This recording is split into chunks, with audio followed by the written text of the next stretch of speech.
समाचार में शहर की ताजा खबरों के साथ।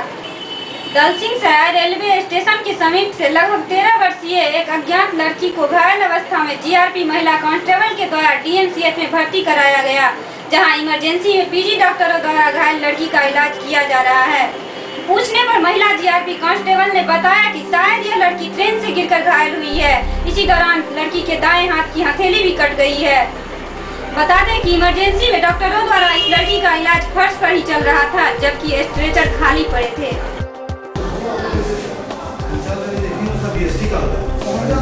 नहीं वैसे नहीं चलेगा। क्या करेंगे हम कौन करेंगे? हम क्या करेंगे सर? ऐसा बाद में जाएगा ना किसी हुआ तो। हाँ तो वार्डन से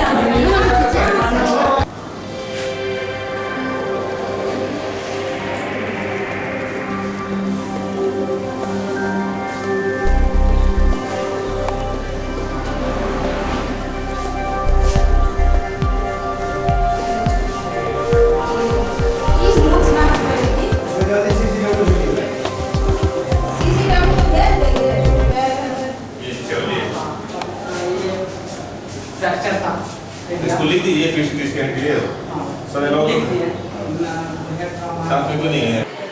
दरभंगा सदर प्रखंड के भवानीपुर प्राथमिक विद्यालय में विश्व पर्यावरण दिवस के अवसर पर विद्यालय के छात्र एवं छात्राओं के बीच वृक्षारोपण एवं पर्यावरण विषय पर लेखन गायन प्रतियोगिता का आयोजन किया गया और विद्यालय परिसर में वृक्ष लगाया गया। इस कार्यक्रम का आयोजन राष्ट्रीय शोषण मुक्ति मोर्चा के राष्ट्रीय संयोजक आर.के. दत्ता एवं भारतीय मजदूर संघ के जिला मंत्री रामलखन दास ने मिलकर किया। साथ ही उन्होंने कहा कि हर व्यक्ति को पर्यावरण की सुरक्षा के लिए कम से कम एक वृक्ष लगाना चाहिए।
जी सर, आपका शुभ नाम?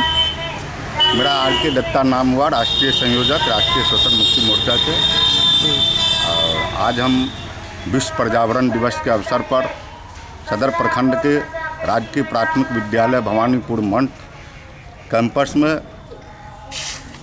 समाज में पर्यावरण की सुरक्षा और संरक्षा के उद्देश्य को पूर्ति के लिए वृक्षारोपण कार्यक्रम चला रहे हैं और इस अवसर पर बच्चों के बीच में लेखन गायन प्रतियोगिता कर रहे हैं और उस प्रतियोगिता में जो सफल बच्चे होंगे उन्हें हम पुरस्कृत करेंगे, उनको प्रोत्साहित करेंगे, सांत्वना पुरस्कार भी देंगे और इस माध्यम से हम समाज में, देश में, राज्य में यह संदेश देना चाहते हैं कि आज पर्यावरण पर जो खतरा मंडरा रहा है उस खतरा को दूर करने के लिए पर्यावरण दिवस मनाना जरूरी है और प्रत्येक मानव को कम से कम एक वृक्ष लगावे, ये संदेश हम देना चाहते हैं। और बच्चों के स्कूल में लगाने का मेरा ये मकसद है कि बच्चों में ये जागृति हो, बच्चों में ये शिक्षा जगे कि पेड़ों की सुरक्षा हमें करनी है और पेड़ लगाने से पर्यावरण की सुरक्षा होगी, तभी यह देश, तभी यह समाज स्वच्छ होगा। अच्छा सर, ये जो आयोजन आपने किया है आज इस स्कूल में किया है, क्या स्कूल के अलावा भी कहीं बाहर आपके द्वारा जो है आपके इसके द्वारा हो रहा है, ऐसा कुछ है? जी जी, इसके विद्यालय के बाहर भी हमने सर्वे ऑफिस कैंपस में हम आपको बतला दें, आयकर चौराहा पर पिछले साल हमने पर्यावरण दिवस के अवसर पर लगाने का कोई वृक्षारोपण कार्यक्रम किया था और आज से हमारा यह वृक्षारोपण जो कार्यक्रम शुरू हुआ है वह अनवरत जारी रहेगा। प्रत्येक रविवार को वृक्षारोपण कार्यक्रम हम करेंगे और किसी न किसी सार्वजनिक जगहों पर या विद्यालयों में जो है हम लोग वृक्षारोपण के माध्यम से जो है लोगों को पर्यावरण के प्रति जो है जागरूकता करेंगे। आपका शुभ नाम सर? मैं विनोद कुमार, इस विद्यालय का प्रधान शिक्षक हूँ। अच्छा सर, आज आपके विद्यालय में जो है वृक्षारोपण का कार्यक्रम किया गया है जी, कैसा आप अनुभव कर रहे हैं और क्या आप कुछ संदेश देना चाहेंगे क्षेत्र के लोगों को इस चीज़ को लेकर के, वृक्षारोपण को लेकर के? देखिए, वृक्ष की महत्ता आज से ही नहीं, हमारे आदिकाल से वृक्ष की हमारे भारतीय संस्कृति में बहुत महत्व रहा है। वृक्ष को हम लोग आदरणीय मानते रहे हैं, पूर्वज मानते रहे हैं और पूजा करते रहे हैं विभिन्न प्रकार के वृक्षों की। तो वृक्ष के प्रति आज पर्यावरण असंतुलित सा हो गया है।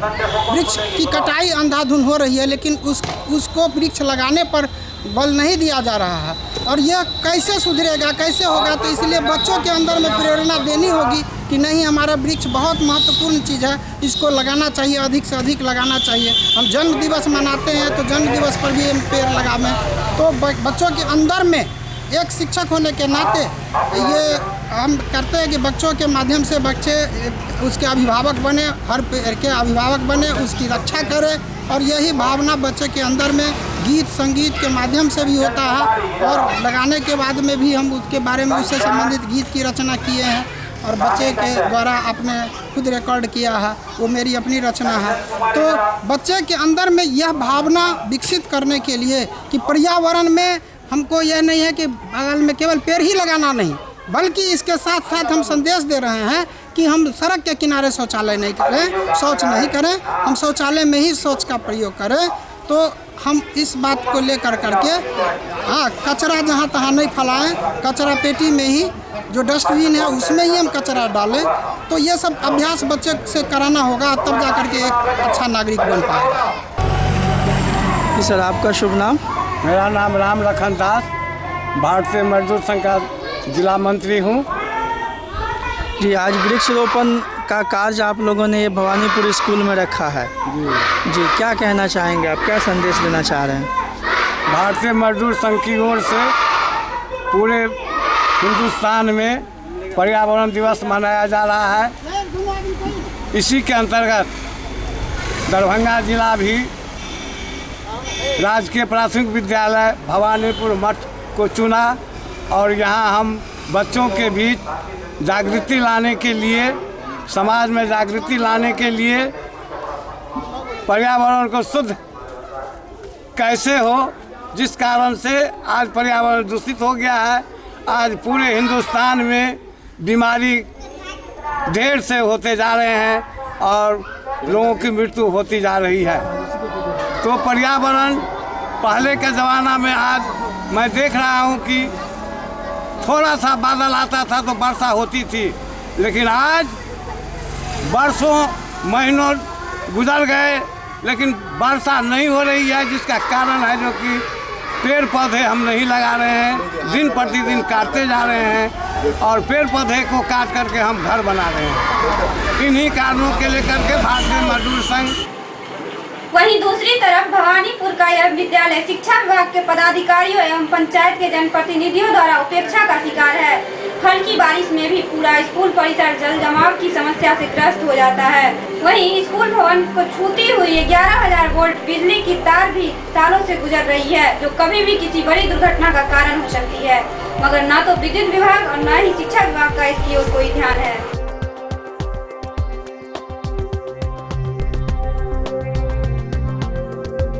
कि आपका ये स्कूल है और पर्यावरण के लिए काम किया जा रहा है, वृक्षारोपण किया जा रहा है, साफ़ सफाई का भी ख्याल रखा जा रहा है, लेकिन इसी बीच हम देख रहे हैं कि आपके स्कूल के आंगन में काफ़ी पानी का जल जमाव बना हुआ है।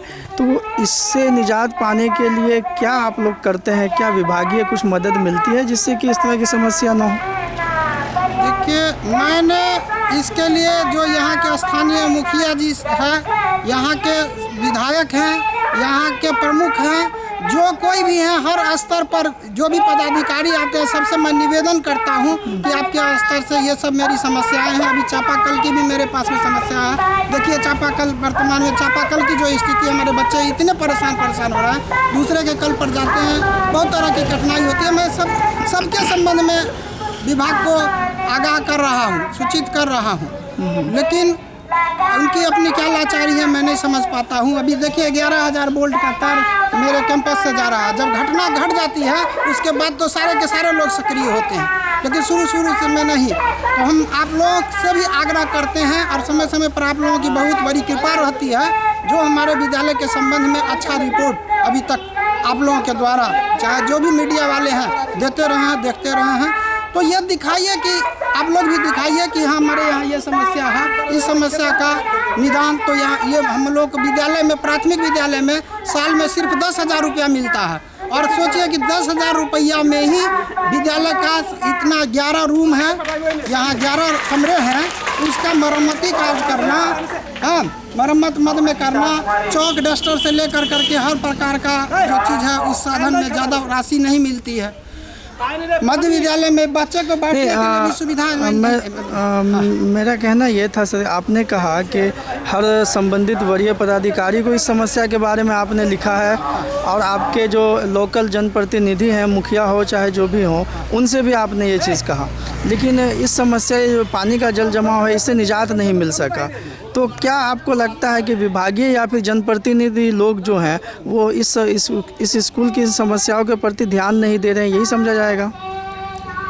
देखिए जनप्रतिनिधि लोग ध्यान, क्योंकि ये स्कूल में छोटे बच्चे पढ़ते हैं और पानी का जल जमाव होता है तो बहुत सारे संक्रमण भी फैलने के खतरे रहते हैं, कुछ बीमारियां फैलने की खतरा रहता है, मलेरिया, डेंगू वगैरह इस तरह की चीज़। तो कहीं ना कहीं जानबूझ करके आप लोगों के इतने कोशिश के बाद कि ये व्यवस्था ठीक हो, लेकिन उसके बाद भी काम नहीं किया जाता है, तो इसको क्या कहेंगे? पदाधिकारियों की तो लापरवाही कही जाएगी।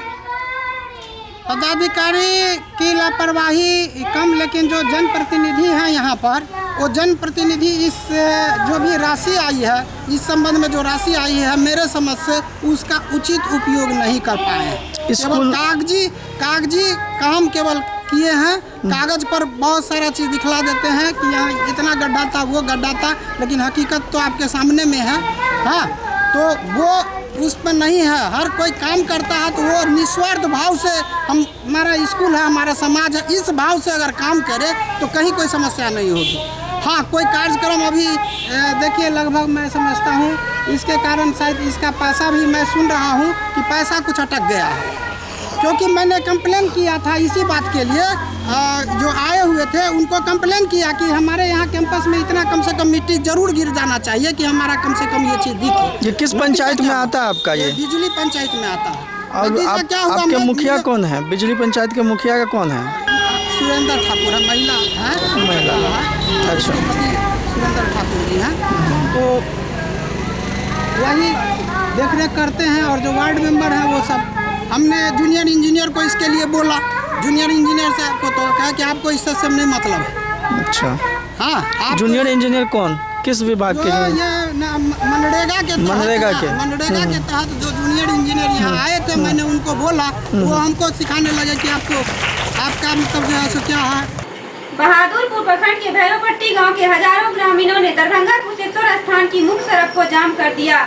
विद्युत विभाग द्वारा जले हुए ट्रांसफार्मर न बदलने के कारण सीपीआई के जिलाधिकारी सदस्य विकास महतो के नेतृत्व में हजारों ग्रामीणों ने विद्युत विभाग के प्रति आक्रोश जताते हुए कहा कि जब तक विभाग ट्रांसफार्मर नहीं बदलेगी हमारा यह आंदोलन चलता रहेगा।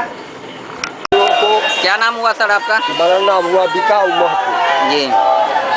हम लोग की कोई मनता नहीं है जो रोड जाम करें, क्योंकि लोगों को परेशानी बढ़ जाती है।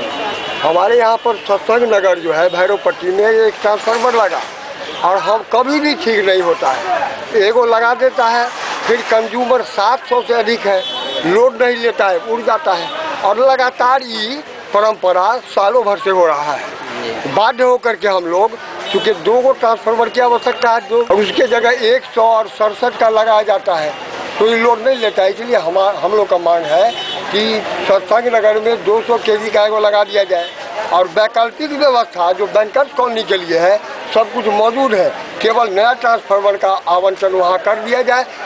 बिजली जैसा समस्या जो है हम लोग का समस्या का समाधान हो जाएगा। दरभंगा रेलवे जंक्शन पर IRCTC के द्वारा बने फूड प्लाजा के कर्मचारी यात्रियों को खूब चूना लगा रहे हैं। 15 रुपये के पानी के बोतल को 20 रुपये में खुलेआम बेचा जा रहा है, मगर स्टेशन मास्टर का कहना है कि मुझे इसकी कोई जानकारी नहीं है। एक बोतल, कौन सा बोतल दिखाइए जरा। एक सेकंड भाई, हमको दीजिए, मैं इस पर कुछ बोलूँगा। एक मिनट, एक सेकंड भैया एक मिनट। हाँ एक मिनट। हेलो बॉस,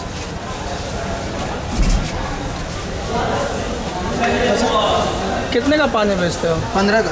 ये लोग तो 20 रुपये बोल रहे हैं। बिस्कुट देना है सर, बिस्कुट रखते हैं, चेंज नहीं। क्या मतलब आप लोग जो है 20-20 रुपये का बेच ही रहे हो पानी? नहीं सर, ये लोग तो लेकर के जा रहे थे ना। कितने का बोला था आप लोग? 20 रुपये को बोले दिए हैं। 20 रुपये का ही ना? हाँ भैया 20 रुपये का ही ना? 20 का ही देता है। 40 में दो दिया है। 40 में दो दिया। 40 में 2। एक सेकंड मेरा भाईगा, एक सेकंड। एक मिनट। आज मैं रेल का दौरा कुछ किया हूँ। मैंने इसमें पाया है जो रेल का मतलब एक होता है सर, रेल नहीं रहता है, जिसके स्थान पर ये सब क्लियरेंस बेच रहा है, जो कि सीधा मतलब ये होता है कि आप सरकार को नज़र में धूल झोंकना, या आप रेल सरकार को नज़र में धूल झोंक रहे हैं। क्योंकि जहाँ पर ये 15 रुपये का तो आप बेच रहे हैं, लेकिन यहाँ 20 रुपया लिया जाता है। मतलब हर चीज़ पे 5, 6, 10 रुपये का एक्स्ट्रा लिया जाता है। इसका मतलब ये पूरा करप्शन से डूबा हुआ रेल स्टैंड चल रहा है। साथ ही में देख ले सकते हैं ये पैकिंग जो डिलीवरी है, इसके स्थान पे भी ठंडा पानी का कहता है और ये देता है एकदम वाटर पानी, मतलब ये कोई ठंडा नहीं है, ये जनरली पानी दे रहा है। इससे अंदाज़ लगाया जाता है कि यहाँ पर पूरी करप्शन फैला हुआ है। और क्या कहना चाहेंगे आप IRCTC के फूड प्लाजा के बारे में? हम इसको यही कहना चाहेंगे कि अपना ये तो यार संभाल लें इस सबको, और जो भी की सरकार जो रेल नीति के हिसाब से या फिर रेल के हिसाब से चलता है उसको अपना हिसाब से चलाएं, मतलब जो सरकार के हिसाब से चलता है रेल के हिसाब से। ये नहीं कि आप अलग तरह से लेते हैं, जब होता है आप अलग तरीके से जो भी सामान ले अलग तरह से। रेल प्रशासन बार रेल के जो अधिकारी हैं, वरीय अधिकारी, वो बार इन चीज़ों के ऊपर रोक लगाने के लिए काम करते हैं, लेकिन उसके बावजूद भी ऐसा हो रहा है। यहाँ पे आपको जो रेल में जो होते हैं आपको स्टेशन मास्टर या अन्य जो होते हैं ना, वो पूरी तरह भ्रष्ट में लिपे हुए हैं, क्योंकि उसको पैसे मिलता है, इसी चीज़ के लिए मिलता है। अब देख सकते हैं ना, 15 रुपया पैसा है, 20 रुपया लेता है, 5 रुपया का बिस्कुट का 10 रुपया, 5-6 रुपया बिस्कुट का दे लेता है। क्या यही तरीका चलता है? पूरी तरह से करप्शन। पता नहीं चलता है कब तक ये करप्शन चलेगा। हम तो हर युवक को कहते हैं भाई जागो, क्या ये सरकार हम चलाते हैं, कहते हैं हम 5 रुपया का 50 बिस्कुट लेंगे, लेते हैं 15 रुपया, कहता है भाई मुझे तो इसमें ब्याज देना पड़ता है, मतलब इसको कमीशन देना पड़ता है रेल को। क्या रेल को यहाँ पर कमीशन देना? क्या नाम है आपका? सर अशोक प्रजापति। जी अशोक प्रजापति। आप ये फूड प्लाजा में आप क्या हैं? मैनेजर हैं। मैनेजर हैं। आपके काउंटर पे पानी का बोतल 15 रुपये की जगह 20 रुपये बेचा जा रहा है। उसके मैं गलती मान रहा हूँ, गलती लड़के थे, जो पनिशमेंट होना चाहिए उसका तो मैं फाइन डाल दूंगा, वो तो कंपनी अभी उसके। लेकिन ये रोज़ की बात है, कि 15 रुपये का पानी 20 रुपये में आपके काउंटर पे बेचा जा रहा है। नहीं, ऐसा नहीं पॉसिबल नहीं है सर, ऐसा नहीं है हमारे पास है जो आप ऐसा कह रहे हैं कि नहीं रोज़ ही है। हमने पहले भी इसको कवर किया आपके यहाँ से। ऐसा तो हमने नहीं देखा है, पहली बार मैं देख रहा हूँ इस लड़के को, मगर अदरवाइज भी स्टेशन पे ऐसे ही काम होता है। कौन है और दूसरे कौन है जो कितने स्टॉल है? आप किसी पे आप ऐसे करके देख लीजिए, जब अगर आपको ना मिले तब आप हम पे भी करिए ये चीज़। क्या आप दूसरे स्टॉल के बारे में क्या कहना चाह रहे हैं? मतलब वहाँ भी इस तरह की गड़बड़ी होती है? 20 रुपये का पानी बेचा जाता है, 40 रुपये की कोल्ड ड्रिंक बेची जाती है, 10 रुपये का बिस्किट 15 रुपये का बेचा जाता है। उसके लिए कोई यहाँ पर कोई सुनवाई नहीं है। कौन है वो लोग? मतलब किन नाम हम क्यों लें, किसी का नाम क्यों लेंगे भाई? स्टॉल कौन चलाते होंगे वो तो पता होगा ना आपको? हमें नहीं पता है स्टॉल के बारे में। आप देखते हैं जा करके, आप वहाँ पे तभी तो आपको पता चला होगा कि वहाँ भी ज़्यादा में बिकता है। हम खुद लाए हैं, हमें खुद मिलता है, तो हम उसके लिए ऑब्जेक्शन करना चाहते हैं, कोई सुनने के लिए नहीं तैयार। आपके कहने के आधार से ये है कि बाकी लोग भी यहाँ पे यही काम कर रहे हैं, इसलिए आप भी कर रहे हैं? हम इसलिए नहीं कर रहे हैं, हमने तो उसको रोक के रखा, उसका तो फाइन में डाल के रखा हूँ। 1000 रुपये आपने बोला था, मैंने उसी दिन फाइन डाल दिया। कंपनी भी आज भी हमारे पे बिल रखा है उसका। तो यहाँ पे जो स्टेशन पे पूरा व्यवस्था इसको लेकर के गड़बड़ है, करप्शन है, हर लोग ज़्यादा दाम बढ़ा करके सामान बेच रहे हैं, जिसमें आप लोग भी सम्मिलित हैं। आप किसको जिम्मेदार मानते हैं, रेलवे प्रशासन को, कि रेलवे प्रशासन इसके लिए कुछ नहीं कर रहा है? रेलवे प्रशासन करने के लिए तैयार है, मगर क्या है एक्चुअली पे यहाँ पर और भी अंतराज होकर बेच रहा है पानी, उसके लिए कोई सुनवाई नहीं है। अदरवाइज यहीं पे आकर के स्टॉल के सामने ही लगा कर लोग बेचते हैं लारी, उसके लिए कोई ऑब्जेक्शन, कोई सुनवाई नहीं है, उसको भी सुनना चाहिए ना। तो आप इसके बारे में क्या कहना चाह रहे हैं, जो आपके काउंटर पे हमारा सामान का दाम ज़्यादा लिया जा रहा है? पनिशमेंट देना चाहते हैं, उसका जो फंड होगा उसको मैं भरना चाहता हूँ। आप ये मानते हैं कि उन्होंने गलती किया है? गलती किया, हम उसको स्वीकार कर रहे हैं कि हमारे लड़के ने गलती किया है। मैं ये नहीं कह रहा नहीं हमारा बच्चा है ऐसा।